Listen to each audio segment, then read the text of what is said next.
अस्सलाम वालेकुम। अतीकुर रहमान शेख आपकी खिदमत में हाजिर हूँ। उम्मीद करता हूँ आप सब खैरियत से होंगे। आज की इस वीडियो में बहुत सारे हमारे साथियों ने, हमारी माँओं बहनों बेटियों ने हमें मैसेज करके, हमारा फ़ोन कॉल पे बात करके हमें पूछा कि अगर बदहज़मी हो, निज़ाम इंहज़ाम बहुत ज़्यादा ख़राब हो, डाइजेस्टिक सिस्टम बहुत ज़्यादा ख़राब हो, तो कौन सा ऐसा जो घरेलू टोटका है, नुस्खा है, हमें इस्तेमाल करना चाहिए जिससे हमारे डाइजेस्टिक प्रॉब्लम, हमारे गैस्ट्रोलिक इश्यूज़ या हमारे पेट के अंदर बनने वाली हवा के गोले जो हैं वो ठीक हो सकते हैं, हमारी खुराक आसानी के साथ हज़म हो सकती है।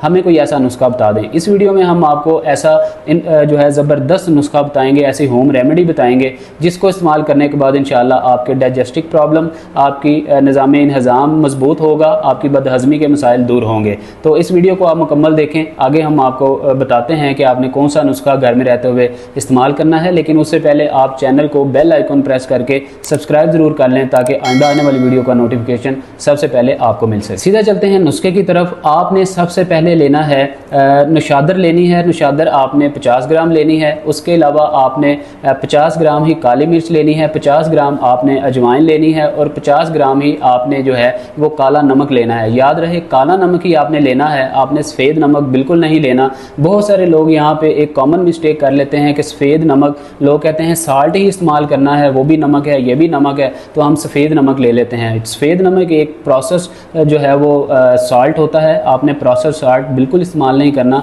आपने काला नमक इस्तेमाल करना है। आप काला नमक लेंगे तो ये 4 इंग्रेडिएंट्स को आप 50-50 ग्राम लेंगे। 50-50 ग्राम लेके आप पंसार से ही, जिधर से आप लेंगे आप पंसार से ही इसको पिसवा लें, क्योंकि पंसारी के पास एक स्पेसिफिक एक चक्की होती है, एक ऐसा उनके पास एक आला होता है इलेक्ट्रिक, उसके अंदर वो आपको सही तरीके से इसको पीस कर देते हैं। आपको ये जो है घर में आके बहुत ज़्यादा मेहनत नहीं करनी पड़ती, स्ट्रगल नहीं करनी पड़ती। आप वहीं से ही इसको जब पिसवाएंगे तो ये सही तरीके से हर चीज़ एक दूसरे में हल होगी। इसके जितने भी ज़ाइल मादे हैं उसको आप अलग कर लें, इसके छिलके जो हैं आप उसको छान लें और बाकी जो सफ़ूफ आपके पास रह जाए, आधे चाय की चमची आप रात को जो है नीम गर्म पानी के साथ, नीम गर्म दूध के साथ आप इस्तेमाल कर सकते हैं। और इंशाल्लाह देखते ही देखते आप देखेंगे कि आपके मैदे के जितने भी मसाइल हैं, बदहज़मी के, गैस्ट्रोल के या आपके जितने भी डाइजेस्टिक इश्यूज़ हैं, इंशाल्लाह हल होंगे।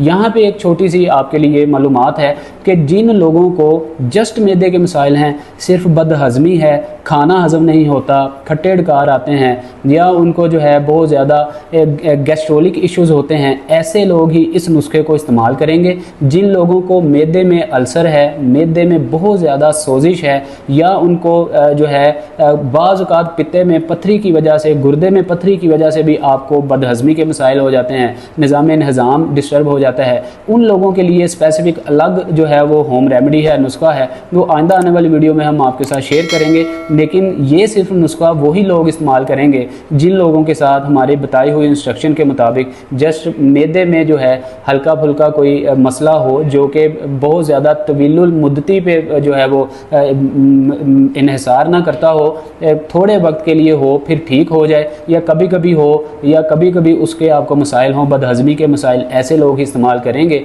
अदरवाइज़ दूसरे लोग अपने डॉक्टर के, अपने मुआलिज के मशवरे के बगैर जो है कोई भी दवाई इस्तेमाल नहीं करेंगे। पहले आप अल्ट्रासाउंड करवाएंगे, अपनी ट्रीटमेंट कराएंगे, डॉक्टर की हिदायत के मुताबिक ही आप कोई जो है होम रेमेडी या कोई नुस्खा इस्तेमाल करेंगे।